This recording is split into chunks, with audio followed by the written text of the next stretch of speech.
Salut à tous et bienvenue pour ce petit journal du Japon. Ça fait longtemps, je sais, j'y reviendrai dans quelques instants, mais sans plus attendre, passons au titre de ce journal. On parlera d'abord des cartes Suica et Pasmo qui ne sont plus à la vente depuis quelques jours. Je vous expliquerai ça, ça vous intéressera probablement si vous comptez venir bientôt au Japon. On parlera ensuite de l'âge du consentement pour avoir des relations qui a été rehaussé au Japon, il faut dire qu'il était particulièrement bas, et également de plusieurs lois qui ont été prises pour lutter plus efficacement contre les crimes sexuels en tout genre. Et on terminera ce journal avec la prise de conscience de M. Kishida et du gouvernement que la natalité baisse et qu'il faudrait peut-être faire quelque chose. Et donc on verra les premières ébauches de plans qui ont été annoncés. Et je vous spoil un petit peu, il n'y a rien de folichon et ça risque de pas changer grand-chose. Voilà, je vous en dis plus et je vous donnerai également mon avis dans le troisième sujet de ce journal. Avant d'attaquer avec le premier sujet, un petit mot sur le retour de ce petit journal du Japon. Je sais que certains d'entre vous regrettent le format précédent, mais ça me prenait vraiment beaucoup trop de temps à faire et à monter.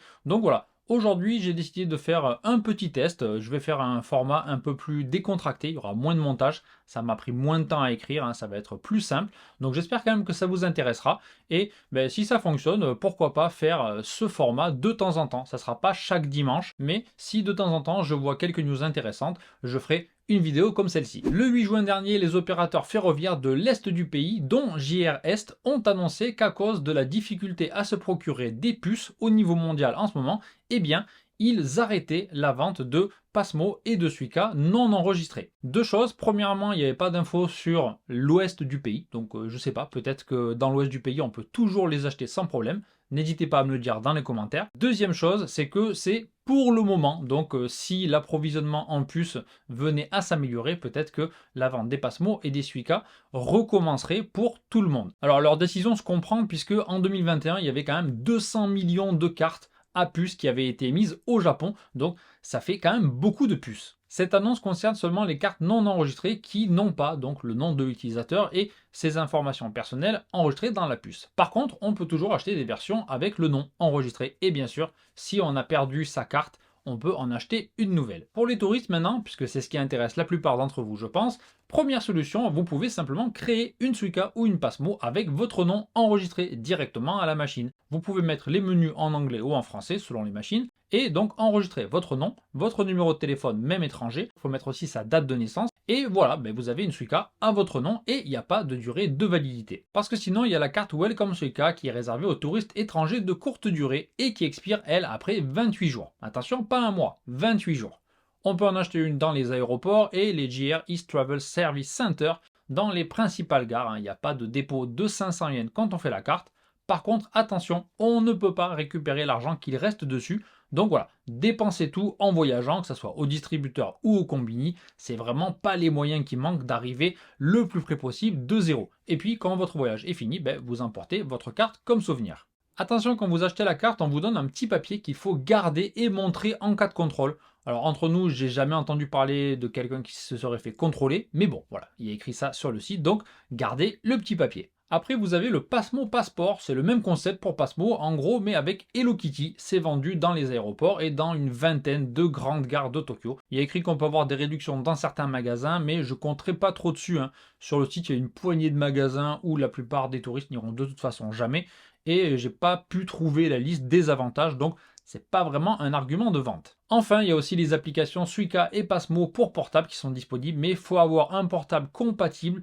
Et pour payer, j'ai lu que les cartes Visa émises à l'étranger ne fonctionnaient pas, mais qu'apparemment les Mastercard, oui. Bref, c'est pas super simple, si on vit pas ici bien sûr, mais si ça vous intéresse, je vous conseille de vous renseigner sur le net, il y a des infos qui circulent un peu partout. Vendredi 17 juin, et pour la première fois depuis 1907, l'âge du consentement, donc en dessous duquel l'activité sexuelle est considérée comme un viol, a été relevé au Japon et il est passé de 13 ans, l'un des plus bas au monde, à 16 ans. Pour info, c'est 16 ans en Grande-Bretagne, 15 ans en France et 14 ans en Allemagne et en Chine. Il y a quand même une exception à cette nouvelle loi, c'est pour les couples d'adolescents qui ont au maximum 5 ans d'écart. Ils ne seront pas poursuivis si les deux partenaires ont plus de 13 ans. Alors notez quand même que dans la pratique, dans pas mal de régions du pays, il y a déjà des arrêtés régionaux qui interdisent les actes obscènes avec des mineurs, donc des personnes de moins de 18 ans. La Chambre haute du Parlement a aussi adopté à l'unanimité des réformes pour mieux punir les crimes sexuels, en clarifiant notamment les exigences en matière de poursuite pour viol et en criminalisant le voyeurisme. Alors pourquoi ces lois maintenant? Parce qu'en 2019, en fait, une série d'acquittements dans des affaires de viol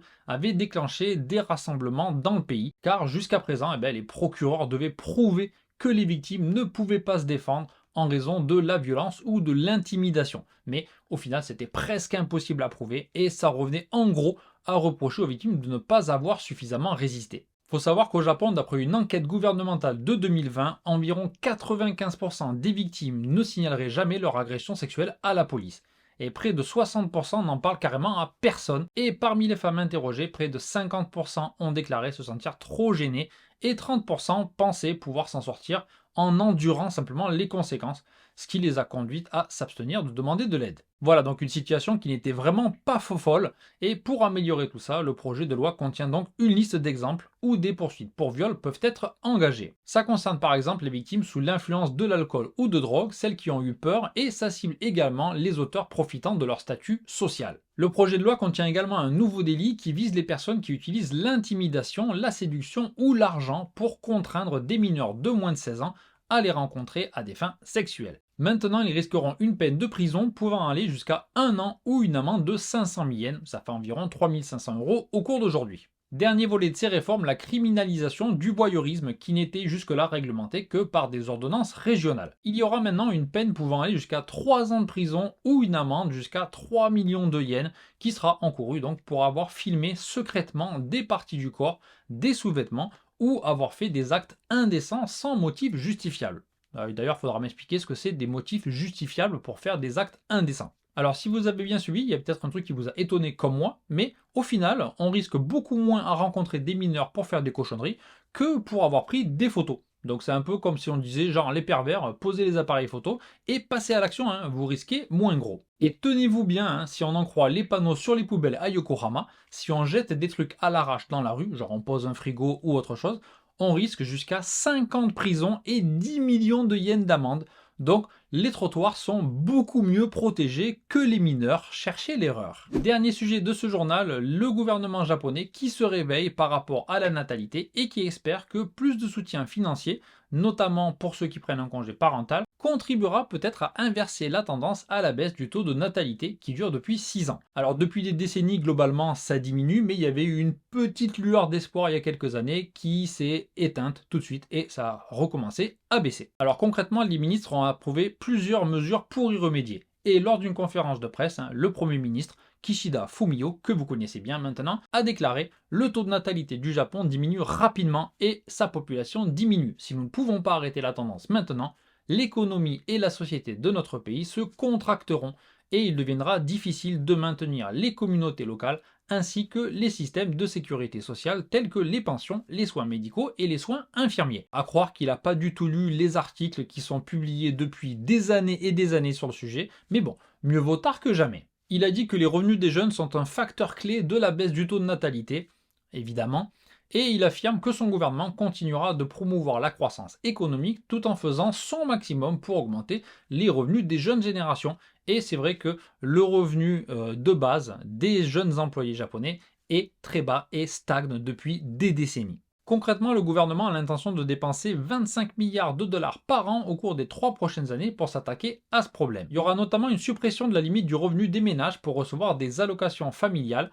Donc ça, c'est pas forcément quelque chose qui va transformer la vie de nombreuses personnes, surtout si c'est des personnes qui ont déjà beaucoup d'argent. Ensuite, la durée de ces allocations sera étendue jusqu'à la fin du lycée, alors que jusqu'à présent, c'était jusqu'à la fin du collège. Pour le 3e enfant et au-delà, les familles pourront percevoir une allocation mensuelle de 30 000 yens par mois, environ 215 € on va dire, quel que soit l'âge. Voilà, les allocations, par contre, pour le 1er et le 2e enfant seront moindres. Pour réduire le fardeau, c'est le cas de le dire, des coûts de l'éducation après le lycée, un plus grand nombre d'étudiants seront admissibles à des bourses ou à des frais de scolarité réduits. Le pays prévoit également d'augmenter le soutien financier à l'accouchement, par exemple en faisant couvrir les frais d'accouchement par l'assurance maladie publique. J'en avais déjà parlé dans d'autres vidéos, mais jusqu'à présent, le gouvernement prenait en charge jusqu'à 400 000 yens, il me semble, des frais d'accouchement. Donc dans certaines régions et dans certains types d'accouchement, ça suffisait, mais dans d'autres, ça ne suffisait pas et les parents devaient en être de leur poche. Il compte aussi augmenter les prestations pour le congé parental afin que même si les deux parents prennent un congé, eh bien,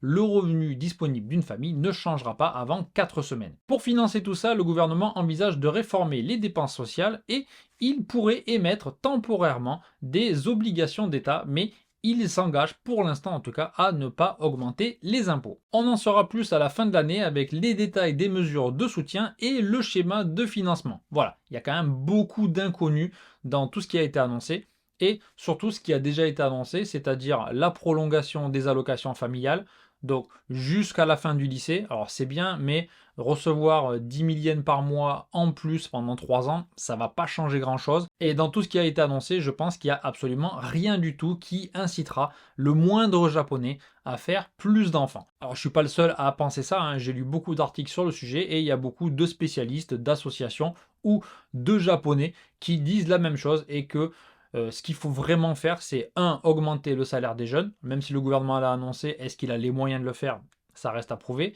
Et surtout, diminuer ou supprimer totalement les frais de scolarité au lycée et à l'université. C'est vraiment ça qui est un gros frein pour beaucoup de personnes. Alors, il y a beaucoup d'autres choses, hein. C'est un problème de société, la place de la femme. Il y a encore le Japon qui est devenu le 125e pays sur 146, je crois, dans le classement des inégalités hommes-femmes. Il a encore baissé. Donc voilà, il y a beaucoup de choses autour de ce problème, mais c'est pas les 2-3 mesurettes qui ont été annoncées là qui risquent de changer grand-chose. Voilà, j'espère que ce petit journal du Japon version 2 vous a plu. Si c'est le cas, il y a le bouton merci sous la vidéo. Vous pouvez également me soutenir sous Patreon et mettre un petit like, ça coûte rien. Et moi, je vous souhaite une bonne fin de journée et je vous donne rendez-vous très bientôt pour d'autres vidéos sur le Japon. Salut à tous!